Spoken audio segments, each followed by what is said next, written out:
y'all. We is getting it in. Live off the air. OMG. Listen, he is Pastor.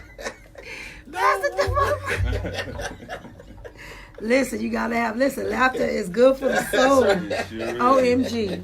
Listen, I'm gonna get a little closer. You know, I took a good up. There we go, be good in the frame. I always take me a good bath. I always joke about that.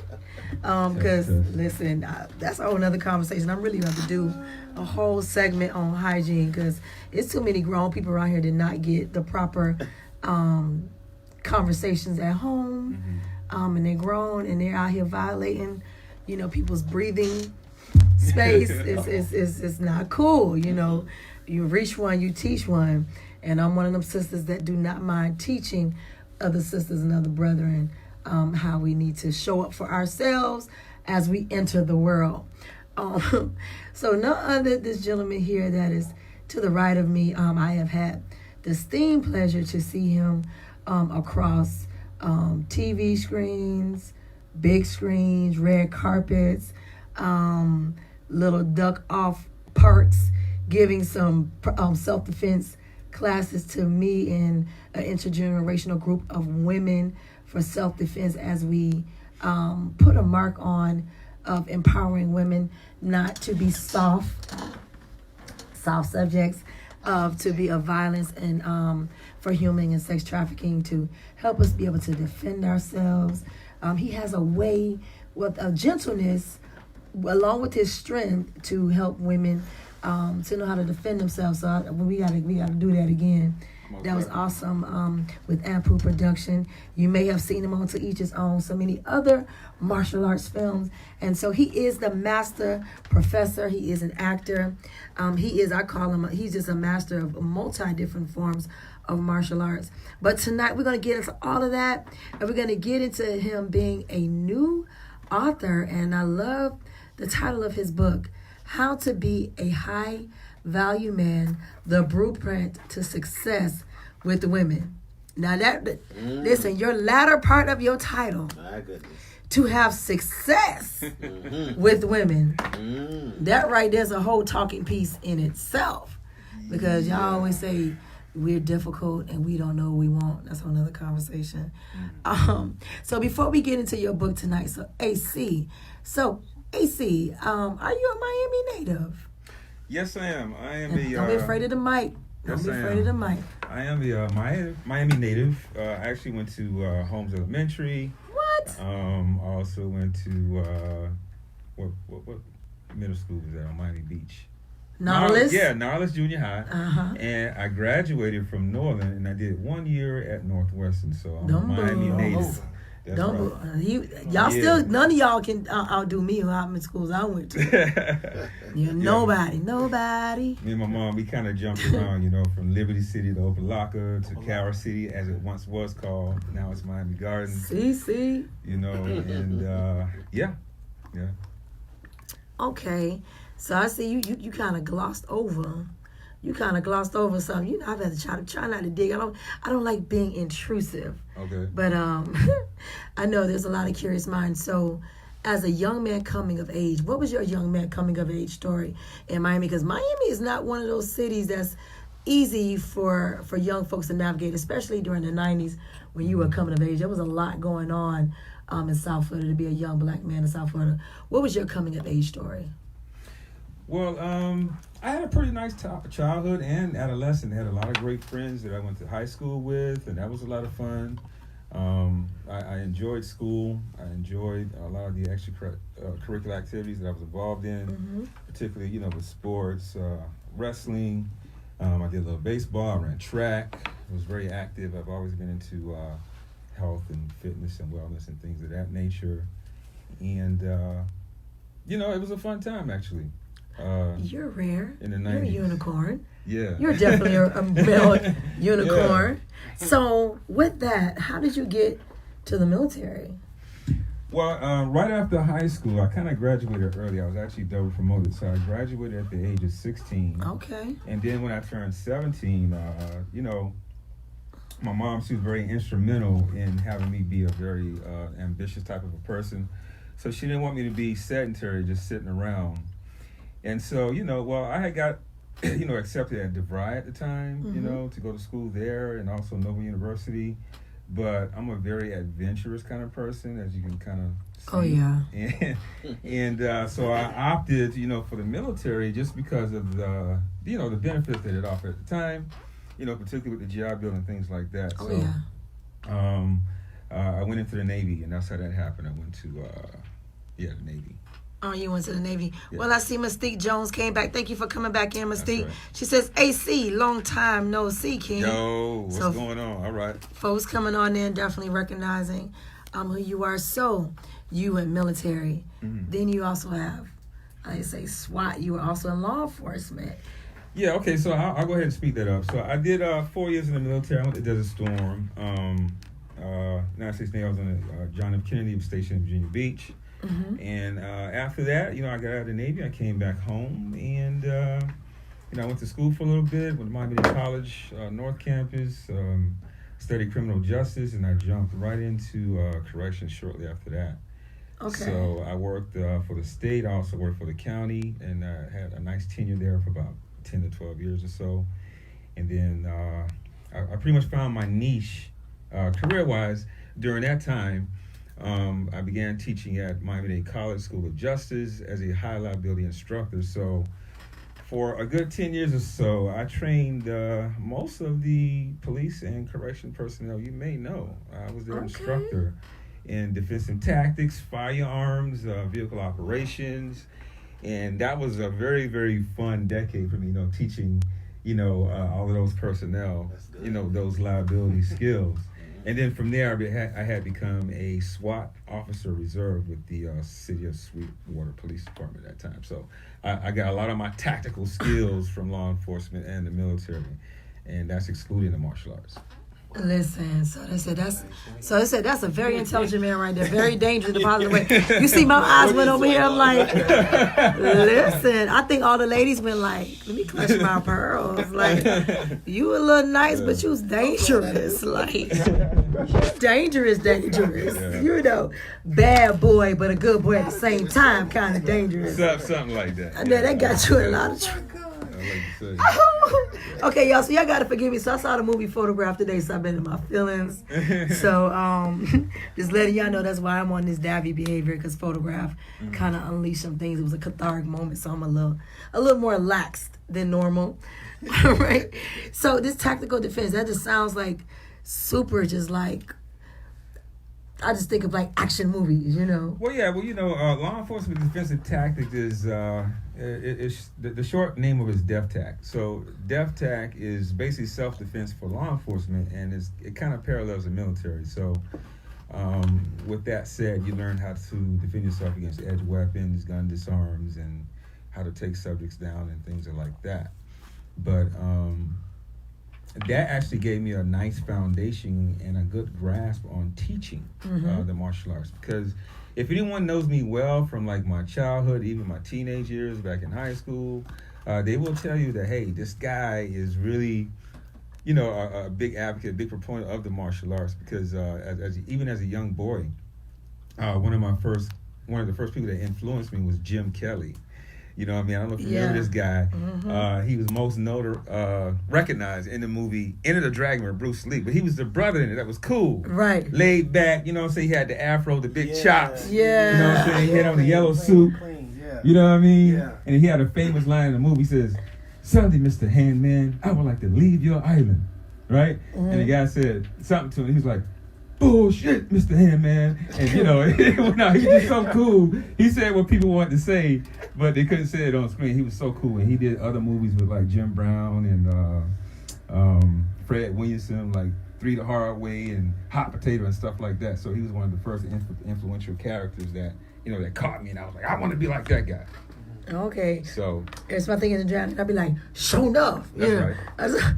I always just think of show enough. So Mystique said, basically, don't walk up on him at night. Facts. Yeah. So I want to kind of get into your book, How to Be a High Value Man, a blueprint to success with women. How did that title and how did your body of work come together? Well, the impetus behind me writing the book is when you look at society and the whole dating world, where it's going right now. It's really it's atrocious. Atrocious. It's really bad. Very bad. You know what I mean? So you got men against women and women against men. Thanks. And there's pretty much like a battle of the sexes, kind of thing going on. And I began to take survey from women that I would speak to, just random people, random women. I would ask them, like, based on your opinion, how would you, rate the man that you're dating right now? Black men, white men, what have you? You know what I mean? Would you say that most men that you run into in your dating experience, are they high value or are they low value? And invariably, you see that I'm like, wow, because exactly. I'm thinking about the daunting responses that you might have received, right. depending on who you've asked. Right, and I've had received a lot of daunting responses, See? And then when you look at the tangible things that you can actually see, like, just look at social media, look at your news feed. Social media and Ratchet TV. Right, and Ratchet TV, particularly reality Ratchet TV. Yeah, that's what I meant. I just left out the reality. So all the toxicity they're putting out. Yes. You know what I mean? And those are not the actual paradigms and the archetypes of relationship between Exactly. men and women. And then you see, the pervasiveness and the being bombarded with this LGBTQ stuff. Oh, it is You know what I'm over-mundated saying? in our...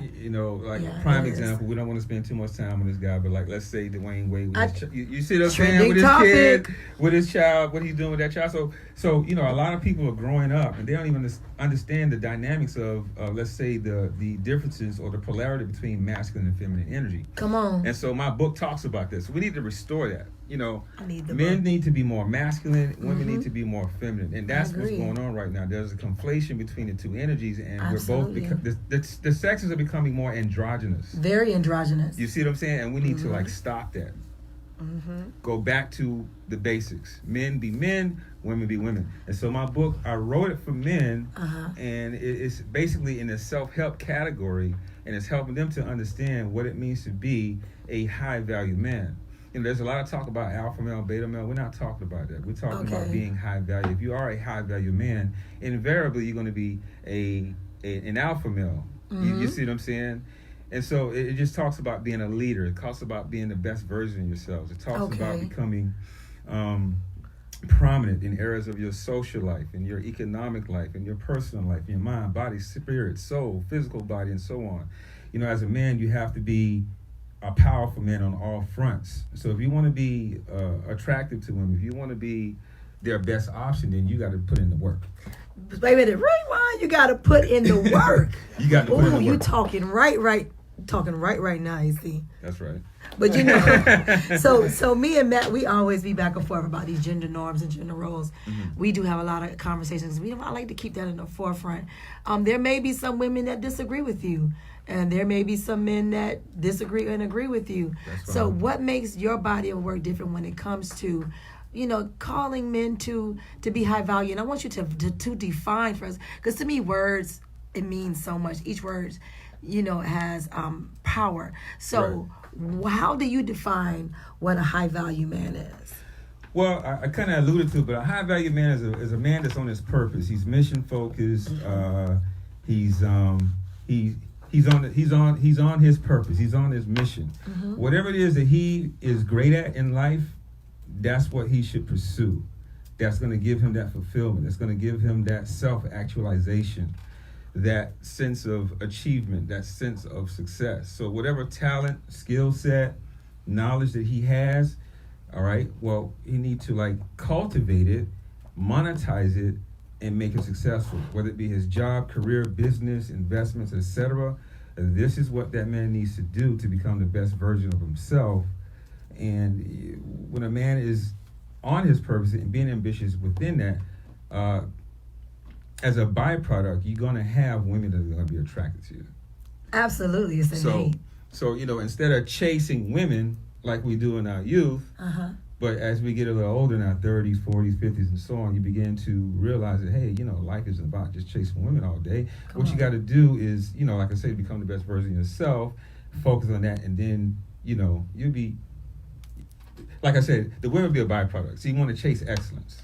I like that. Chase excellence, not multiple women. Yes. So okay, so I'm sorry, I don't want to cut you, but okay. I'm glad you said that. Not multiple women. So my book is not about pickup. Okay. It's not about being a player. It's about again being the best version of yourself, so you can be that woman's best option. I like that woman's best option, because at the end of the day, we do pick y'all. That's right. At the end of the day, we do pick y'all. Yes. So I just want to know, you're on the show, the blueprint for success with women. You mentioned that this is not a book about alpha man or beta man, but however, so someone recently said to me, and I beg to differ, that I am too much of an alpha woman.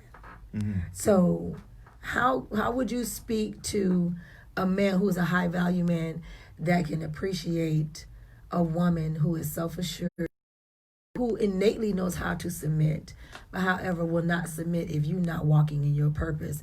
Like, I just think that some men get it confused when there's a woman who's on her A game and she's unapologetic for it, and she's, her energy is really causing him to come higher if he's not there, but not to vilify her for being who she is. Absolutely. And not emasculating, because I am not an emasculatory woman. I don't sense that about you at all. To me, I think you're all woman. I think you're very feminine. Thank you. As a woman you are. So, to answer your question, a high-value man is not going to be intimidated by any man or a woman, right? He's going to welcome that woman, because actually a high-value man is whole by himself, okay? So you often hear like, well, my other half, you know what I'm saying? To me, that's a misnomer, okay? Because I'm complete in myself as a man, right? And the woman is complete in herself as a woman. So we're two complete individuals, but we're coming together for a common goal. And so when you look at the etymological meaning of the word relationship, right? Okay, so relationship, let's break that down. How does a man and woman relate? So do we get along? Do we have commonalities? Are we comparable? Do our goals line up?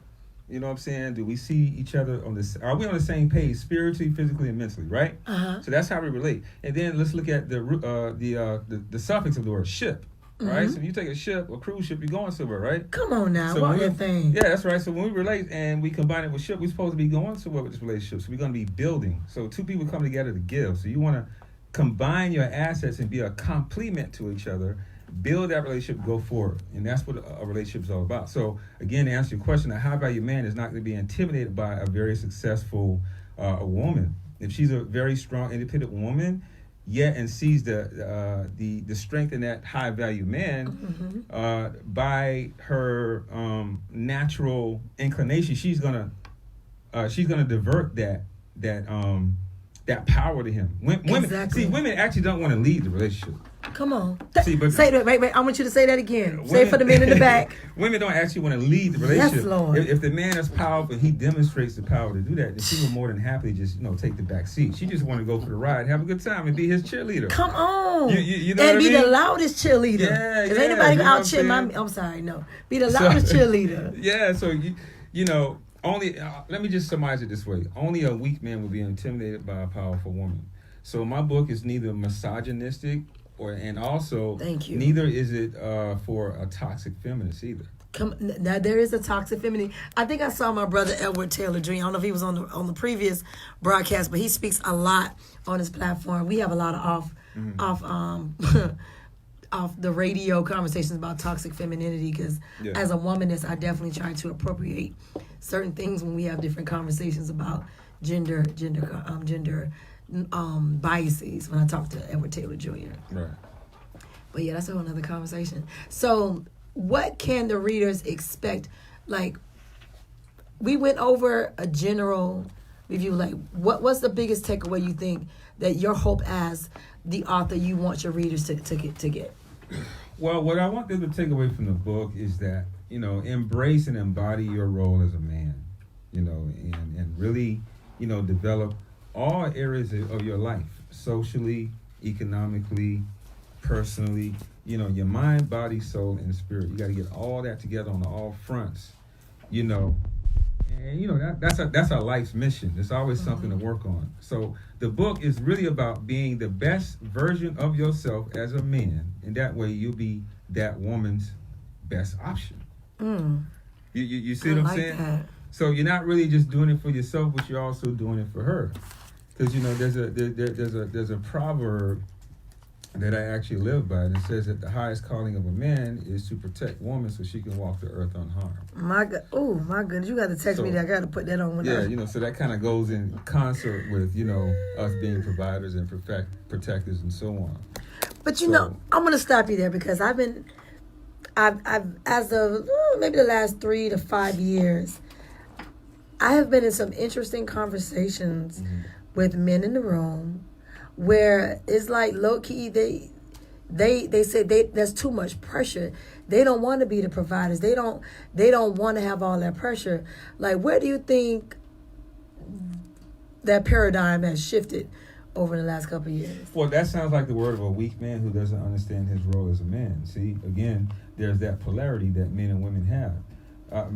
When you look at a masculine man, he's going to have a few things that resonate with him, right? Drive, mission, purpose, protection, providing, that type of thing. He's gonna know that that's his role.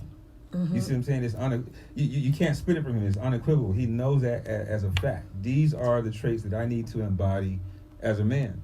But see, when you're more of an effeminate kind of man, you're gonna feel as though that, hey, it's not my job to protect you or to be resourceful so I can gather resources and be, something attractive to you as far as provision. You see, so you got to look at it on a primal level, right? If you even look at animals, okay? Okay. All right. Let's look at the lion. Okay? You get a male lion, what's his job? To protect, right? He protects that pride, he provides territory, and he fights off all the other male lions are trying to come maybe sniffing and take over his pride, right? But when you look at the women or the female lions, what are they doing? They're gathering food. They hunt, but it's still gathering food. It's like going to the grocery store. So they prepare dinner, right? So they take care of the cubs. They raise the family. But what that man doing? He going out there protecting, providing, making sure they got the best resources or the best real estate with all the game so that they can go out there and hunt. Come on. You see what I'm saying? So again, it comes down to that polarity. So this is the exchange. Women want resources. Yes, we do. And there's nothing wrong with that, right? They want resources because when you look at it, they say, hey, if I get involved with this man and we start a family, I need to be able to raise my children till adulthood. Amen. You see what I'm saying? So with that said, women want resources, and what do men want? We want companionship and we want beauty. We want that aesthetic beauty as much as we can attract, right? Right. So with that said, you got to do the work. You want to attract that type of woman. You cannot become you can only attract that what you are. You see what I'm saying? So you got to match her frequency. You got to get into that vibration. You want to attract that kind of woman, you got to be the man that she desires. You see what I'm saying? So you can't be a low value man in this polar opposite and then expect to get a certain kind of woman. Like in that regard, she truly is out of your league. But if you know that you're on all fronts, right? But if you know that you're doing what you need to do on all fronts, right? You get your money right, you get your body right, you get your mind right, your spirit right, right? Right. So who's going to be out of your league at that point? Nobody. I like that. When you got me, I said, I'm going to be saying, match my frequency. Listen, you all in my tea. Man, this was really good. I definitely appreciate just your insight. Now, we've talked a lot in other platforms. I already talk about, your martial arts and seeing you as an actor. But I just want to let you know, I really appreciate getting to see this side of you. Well, thank you. Yeah. Most people don't see this side of me. They only know me as martial arts or fitness, because those are the another two aspects that I do. And now I'm also a writer, an actor. So thanks for having me on your show. Yeah, it's awesome. I'm glad you said yes. I'm glad you reached out to me and let me know you had a book. I got to get you on. So tell the folks, how can they follow you? How can they get your book? And how much your book is? Okay, well, you can follow me on Facebook, Twitter, and Instagram. Just put my name in a search, it'll pop up. But on Instagram is Ace_Heru. Facebook, just put in my name. Also on Twitter, it'll pop right on up. You can the price of the book. It's available on ebook for $9.99, and some of the platforms and channels that you can get it through, such as Kindle, Amazon, and Lulu, and all that kind of stuff. We have promotions up to 10 to 15, 20% off. So the ebook is $9.99, and the paperback is $19.99. I'm also working on an audio book too. Yes, that's what I'm talking about. Me too. Yeah, it's available through all the channels. Just Google it. It'll pop up. It's on Apple Books, Google Play, Scribe, whatever. You name it, Kindle, Amazon is there. All right, so before I'm not kicking you off because I definitely want to get in with my resident therapist, none other than Matt Genius is in the biddy. So you got folks at Passion Roosevelt, another queen. She says she's so proud of you. We had Casey. She was your amen corner. She was like, okay, that's just what it is. A weak man. He wasn't created to be that way. All right, Elder. So my brother Daryl Thomas, I'm pretty sure you know D. At least your paths have crossed in this fitness world. He says, in order for a man to walk in their true masculinity, it is a learned behavior. Mm-hmm. A masculine man will be taught, trained, and shown by a true man. And that's why I thought that was critical what Pastor Dr. Brown was saying, from childhood to manhood.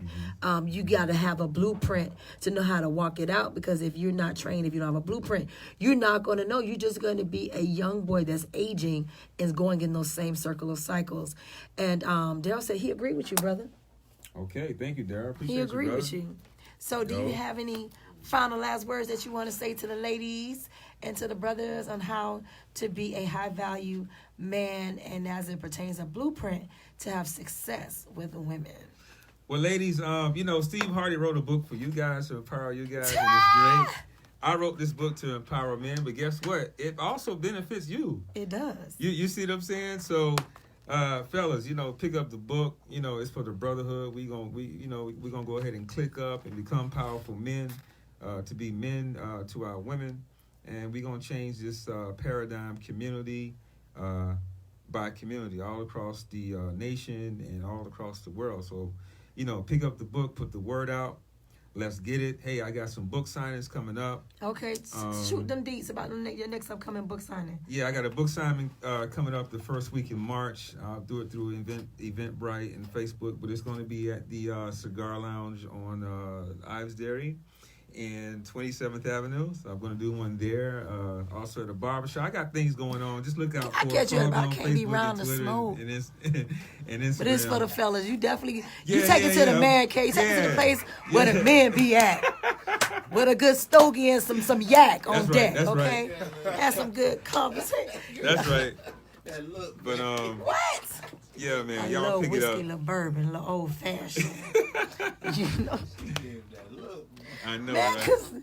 Because listen, I remember somebody was like, you got to go to the, I'm just keeping it real, you got to go to the cigar lounge to go where the men are. I went twice. Doctor was like, you got to ask me. You can't be around that smoke. I say, well, Lord, where I'm going to meet him? He ain't in the church. I'm trying to be seen. I need to be where they are. So I'm being silly and serious at the same time. Mm-hmm. So I can't catch you at the cigar lounge, but I might be able to catch you at the barbershop. Yeah. I'll put the word out. Because, I go where the clippers be That's moving. Right. And I go. That's right. So, okay, Hugh's brother. Oos brother? Oos. Okay, Oos. I was like, okay. That's a martial art thing. Oos. Okay. Yeah. Reading is fundamental. All right, so I want to thank you for your time. Thank you just for your feedback. Thank you for sharing your heart, your experiences with our listeners on Strong Arm Radio and our viewers by way of Late Night with Davi via Facebook. Let me see the back of that book. Oh, that's right. Sister Queen. Yeah. She fine. All right, listen. His woman's so fine. Dog, she on the book. That's what I'm talking about. Boo, future babe, I need to be on your book. We gonna drip together, okay? And I think that's awesome. I think that's powerful. Adult content, okay. Yeah, it's a Wait bit a raw minute. and uncut now. I got cut to the chase. I need this book. I need this book. You don't need a knife. We cutting right in. We diving in. I already have two bookshelves Steak knife, baby. that's overflowing with books, and I got books in boxes. Like I'm a reader. When we was in school, Dr. Brown, we had about 25 books for one class. That's right. Okay, so I definitely have A lot of books are 3 years from our graduate work.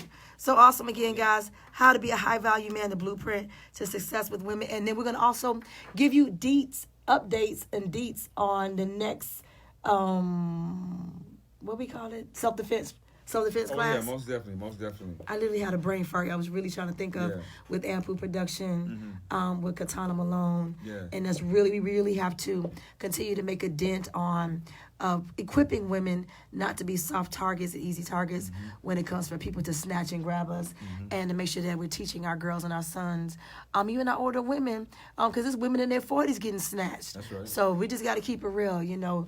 Nobody out here is safe in these streets, okay? These black market and organ snatching. The state of Florida. I say they climbing in your windows. Right. Yeah, remember what he said? Hide your kids, hide your wife. They climbing in windows. Right. The state of Florida is ranked number 4 in terms of sex trafficking. And You as went you down guys to may or 3. may No, not no. know, there's over 75,000 missing black women across the nation, and nobody gives a damn. Say it. But we do. But we do. Come on, And we doing kings. something about it. Come on, kings.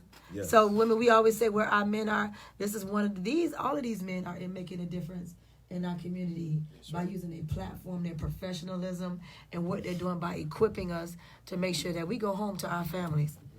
Real talk, all right? So we're going to take a quick break. Lord, I can't talk. We're going to take a quick break, and then I'll be right back on with my resident therapist, Mr. Matthew Jean. So thank you guys for tuning in. Thank you all for the feedback. It is always fun. He said, "Little sis, stay out of top notch." I know it ain't. Listen, I already know about top notch. Yeah, that's it. Top notch. I'm not gonna be parking lot pimping and top notch, because high value women need not to be parking and locking in parking lots, okay? So I'm going to be a high value woman and continue to vibrate high frequency, because I don't need no low vibrational men, okay? That's right, we gonna drip, yeah. I want to drip together, okay? Because I be getting mad when dudes, and then I'm going to close out, when they be in high power men, where they on the pulpit or any type of political platform, and they had their wife in the back and they don't honor her. I need you to honor your Put a woman. mic in my hand, man. I'm gonna honor my wife. You know what I'm saying? First, I give honor to God, and then to honor my lovely wife, and then to my children. I need you to be in order. Boom. Okay? Boom. Like that irks me. That irks me to my core. Boom. Like, nah, I'm esteem my king. I need you to esteem your queen. And we gonna end on that note, because we gonna get in and talk about relationships and love. You do need to esteem your queen, because guess what? If you got a neighbor, guess what? You was attached to a woman first. Facts. Facts. And we out. We be right back. Yeah.